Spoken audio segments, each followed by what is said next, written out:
I want to start off with the economic side of things, not because the human side isn't important. It is much more important. It's extremely important, but you can't ignore the effect. It's interesting to see, like, well, how is this going to affect business? And I was listening to the Economist podcast this morning, and they said, look, we always tend to overestimate the economic impact of natural disasters because they are so dramatic. It turns out usually they don't have nearly the effects that you think they're going to have. And there's an article out today in the San Jose Mercury News essentially saying that same thing. It looks like there's going to be a tightness in the flash memory market, but most of the industry seems to be okay. One of the lucky things is most industrial complexes are located in the south of Japan. So they weren't as impacted by the earthquake as the companies up in the north. The two most pressing concerns for the industry are damage to the transportation infrastructure and reliability of power, according to Dale Ford at IHS Supply. It could take as long as 2 months to resolve those problems. And I'm seeing that in a lot of places I'm reading. It's not so much that the factories can't work, or the factories are having a hard time getting back, but keeping them running and having the efficiencies of a constantly running factory is an issue because of the brownouts and the power issues. And also transportation. It's like you can make all the flash memory you want, but if you can't get it on a train and get it to a boat, and then get it shipped or get it to an airplane, it's going to be hard to sell it. Yeah, and at first it feels a little bit morbid. Obviously, people are dealing with a massive, massive crisis on the other side of the world. But here in America, and I know we have listeners and viewers all over the world, it feels a little bit weird to be like, yeah, but well, my gizmos continue to be on time. But it is important to take a moment and take a long view and recognize what's going to happen to the distribution logistics of the way not only our electronics, but all of the imports that we get from Japan, right, and all the affected areas. Yeah, it's definitely not the most important story coming out of Japan, but that doesn't mean that it's should be ignored entirely.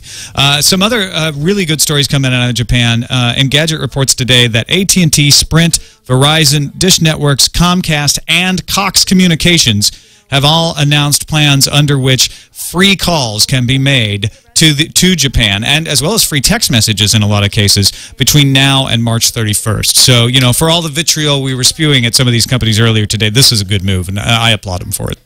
Oh, fantastic. Yeah, and look, this is one of those times when it's like there's nothing but good to be done. You do good for the people. You do good publicity for yourself. We know the folks over at Apple kept their Wi-Fi on. They were allowing people to come in and actually bunk down in the Apple stores. It's brief moments like this where to see everyone come together and put aside, the bottom line for a brief moment makes everyone feel good. Yeah, that Apple story is really touching. Kevin Rose had some emails that he posted on his blog about, it became that scene from the movie where everyone gathers around the electronics store and watches the TV broadcast, except for the modern era. Everyone was in the Apple store watching the live stream on the laptops that they have set up there. Also, Facebook set up a Japan earthquake page for users to find information about disaster relief. Google has set up a crisis response project. We've talked about that in the past, although an interesting spin on that.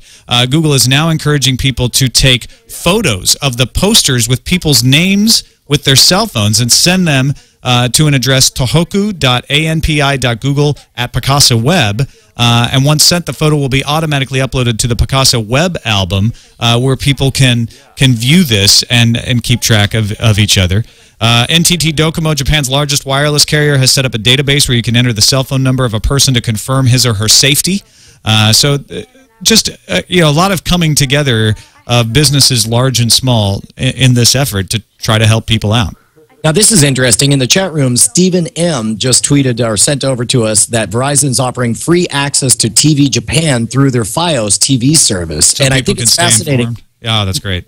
That we see, I think it's fascinating that we see how the interconnectedness of our society nowadays not only makes possible massive amounts of relief. We saw with the Red Cross donations, it's so super easy just to donate over your phone, but also in prevention of disaster. There was a recent tweet from Scientific American saying, and I forget the number, it was millions or billions of dollars were saved by proper planning and preparation for the tsunami. And in a case where time is of the essence, once you have an earthquake and you need to get the word out that we expect a massive tsunami to happen and you got to get to high ground, then it matters that all of a sudden everyone in the country is carrying on them a mobile device that keeps them interconnected with the rest of the whole freaking globe. It would be amazing. I'm sure some fascinating academic articles years from now will come out talking about how different technology has essentially shaped this disaster, both in the avoidance of it and in the recovery of it. And it's funny how copyright issues go away when real important issues come along. For instance, TSS Aloic in the chat room points out NHK World is live streaming on Ustream right now. That'd be something they'd be sending a takedown notice for in the past. But we find out what's really important in these situations and do what's necessary. Also, an interesting thing on the this is actually from Wired. Talking about some of the games that were supposed to come out. We see this happen a lot when natural disasters come along. Games happen to have themes similar to the disaster, and everyone pulls them back. It's not censorship. It's just saying, you know what, this is not the right time for this. So IREM will cease development on its PlayStation game Zettai Zetsume Toshi 4, City in a Desperate Situation. And there are a few other PS3 games that are being delayed for release because they deal with earthquakes and disaster themes, and I think that's appropriate. I mean, I think they come under criticism for the opposite if they put them out for being insensitive and trying to profit at something like that. Oh, absolutely. And I think let's face it, the reason these games are popular is because we're all fascinated with massive disasters. But then when one happens, especially when it's all too real, we certainly want to dial back our involvement. We saw that with 9/11. They pushed back the movie and made some changes to the movie Collateral Damage. And what's funny is the little ways. There was an on-campus cafe called Ground Zero out in Eastern New Mexico University that all of a sudden they were not real happy with that name. And likewise, the band Anthrax for a while, not happy with their name during that scare. And when I went to Whole Foods to get sushi, it was very weird to grab a box of sushi that said tsunami package. And I was like, that's not cute right now. That's it's a major disaster. And it's just coincidence. It's just these things aren't planned that way, but then they strike us that way. Finally, before we get to some of the user feedback from listeners, there's a lot of discussion on the internet today about radiation risks, about what's happening at the nuclear reactors in Japan, and I want to point to Maggie Kurth-Baker's post at Boing Boing.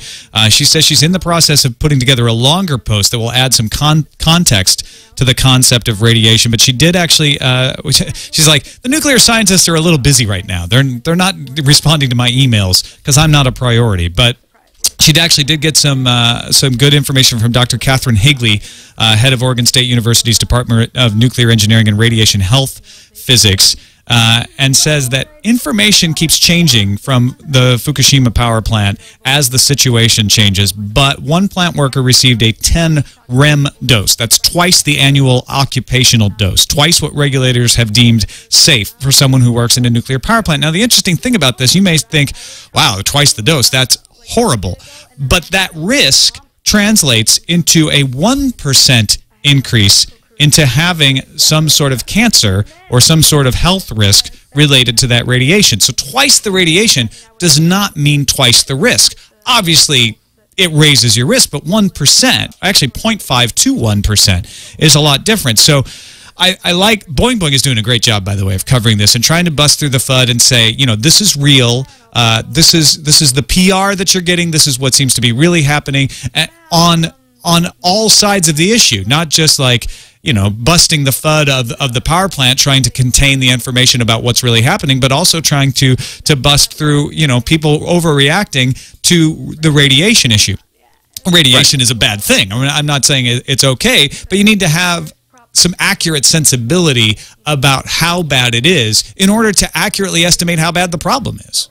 Well, let me tell you, if you want to immediately cut past anyone's logic circuits and immediately make them scared, just mention nuclear radiation because it's so counterintuitive. It's this thing you can't see, touch, smell, or perceive in any way that can kill you. Nuclear fallout, of course, is a real problem. But one of the things that, and this is in no way meant to downplay the danger of the situation, but as people start throwing around the word Chernobyl, people really start to get worried. I want to point people to, there's a fantastic speech by Michael Crichton that you can find on YouTube. I believe it's called Fear and Complexity. And he talks about how he wanted to create a global disaster. So he looked up some research on Chernobyl. The initial estimates at the time were that 2,000 people died at the accident and that upwards of 400,000 people died through later complications because of exposure to radiation and cancers and that kind of thing. As he dug into the numbers, the actual numbers turned out that around 50 people died during the actual disaster, most of whom, about 30 of them, were fighting the fire live on the scene, and that's where they died. And that long-term cancers and infertility rates were such that basically only 4,000 to the day. Now, of course, the speech was written a while ago, and of course, there's some fact-checking to be done on that. But that is a massive difference from a perceived disaster to the actual number. And the one thing he points out that blew my mind was that the World Health Organization did a study on what the biggest impact of Chernobyl was, and they concluded that the number one negative impact of Chernobyl was not the radiation exposure. It was the perception of being told that you're going to die young, that you're going to be infertile, you can't have children, and that you've got nothing to live for. That's what caused the suicides and the early death rates and the unemployment and the malnutrition. And in this case, it wasn't that they were given bad radiation; they were given bad information. And as we do our next flirtation with this, it'll be interesting to see how our hyper-connected society tells the story of this potential nuclear disaster. And it's actually the same issue we run in and talking about politics. You run in and talking about radiation, where if you start to say, look, it's not as bad as they're saying, all of a sudden people say, so you're saying radiation is fine. So you're saying there's no risk. And that's not true. That is not what we're saying at all. Not at all. But there is, trying to find out what is the actual risk. There is a risk, but it's not helpful to say, like, it's radiation and therefore everyone's going to die. Because that doesn't help understand it either. Helpful, it's actively harmful. Scientists are very familiar with something they call the nocebo effect. It's a negative placebo. They call it the death bone, the death rattle, where somebody points to you, they give you the evil eye, they say you're going to die, and people, sure enough, die. And so it's important that for the maximum health of society, that we be smart, that we avoid the radiation, that we handle the problem correctly, but that we not get wrapped up in this disaster explosion where we think that everything's over and it's the end of the days. And what you need to do is you need to actually find good sources of information. Leo and I are talking about hopefully doing a triangulation with some nuclear scientists who can actually tell us, what is happening, what are the dangers, what are the risks, what do people actually need to be worried about. In the meantime, once you start to educate yourself on what, the damages, what the real damages of radiation, what the levels are to be worried about, there are a lot of great resources online right now for finding out what the radiation is, not only in Japan, but elsewhere in the world. A live Geiger counter is at alttokyo.com, updates a graph with data every 60 seconds. There's also a Ustream channel broadcasting the digital display of another Tokyo Geiger counter. That's been crashing. It's getting so many viewer emails. RadiationNetwork.com is a crowdsourced radiation monitoring network of roughly a dozen or so unofficial monitoring sites around the United States. So you got to take that into account. It's a very low number, very unofficial.